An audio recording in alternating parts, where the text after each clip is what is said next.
Hey explorers, welcome back to an update video. We haven't done one since we found out that our school was closing in January?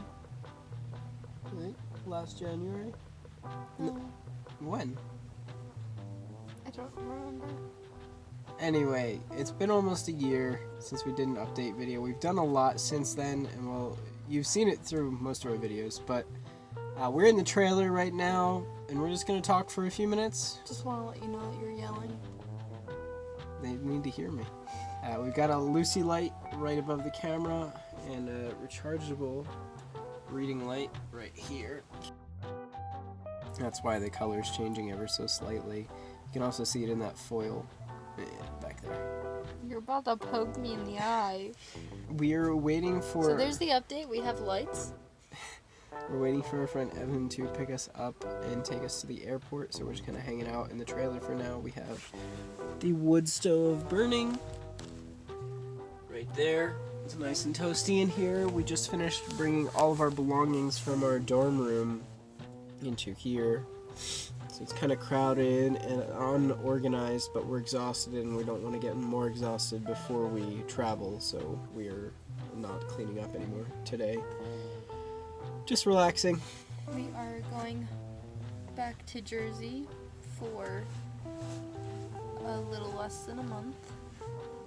And then we will be going to Kino Bay, Mexico for a course through our college. Yeah. And then after that, going to Kenya in Africa. Yeah.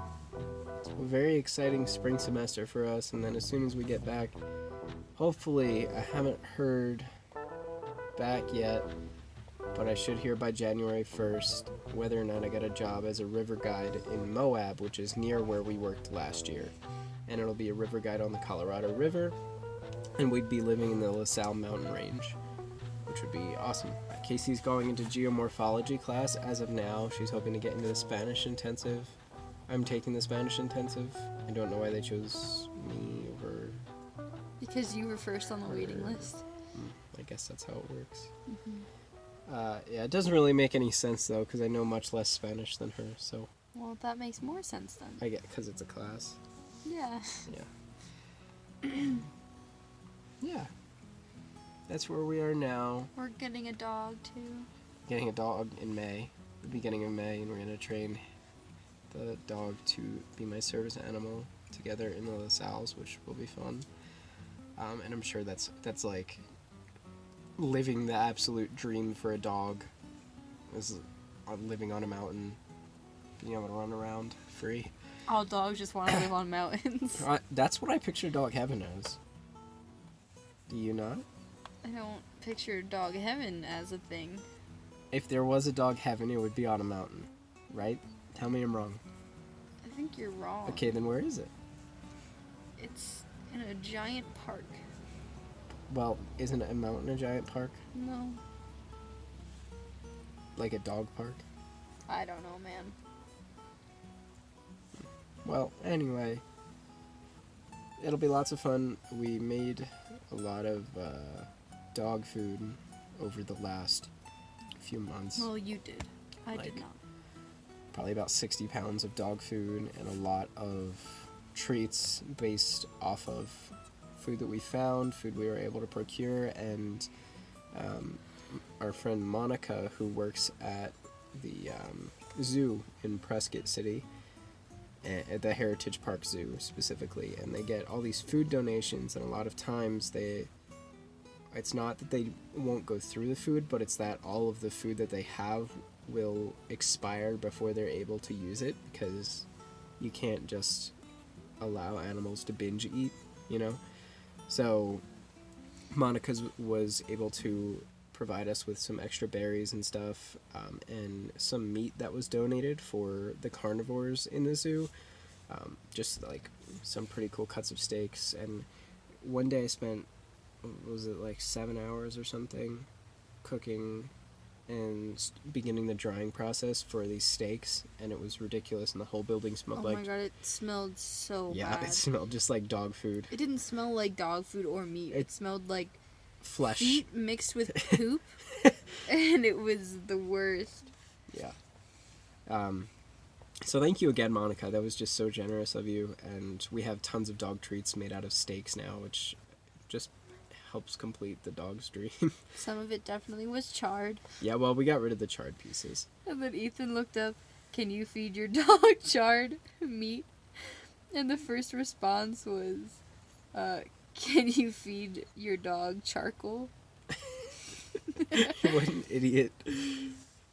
Maybe their dog ate charcoal and they didn't feel as guilty if they phrased the question like that to Google. No, I mean, the first response that you saw was Yeah. someone answering the person, and they said, "Well, would you feed your dog charcoal?" That's the Oh, answer to I'm your not- question. I don't remember that. Okay. Yeah, so the answer is no, but I figured I would look it up. I know it sounds very stupid in retrospect, but I looked Yep. it up because you can feed dogs some things that you can't feed humans. Like charcoal. Like raw meat and charcoal, specifically, as well as chocolate. The darker, the better. Please stop. Someone's gonna watch this. Yeah, no, that's horrible. Casey just had a bit of a sore throat, and I got it from her, and now I'm a little sick. And I was better within a few hours, and he's not. It's So been like 3 days what now. does that say? It says that my immune system's preparing me for when I'm old, where you'll get a common cold and die, and I will survive. Or not? But okay. Yeah, I'm a little miffed about it because we had this agreement where I only get sick once a year, and this is the second time, so this must be my sickness for 2020.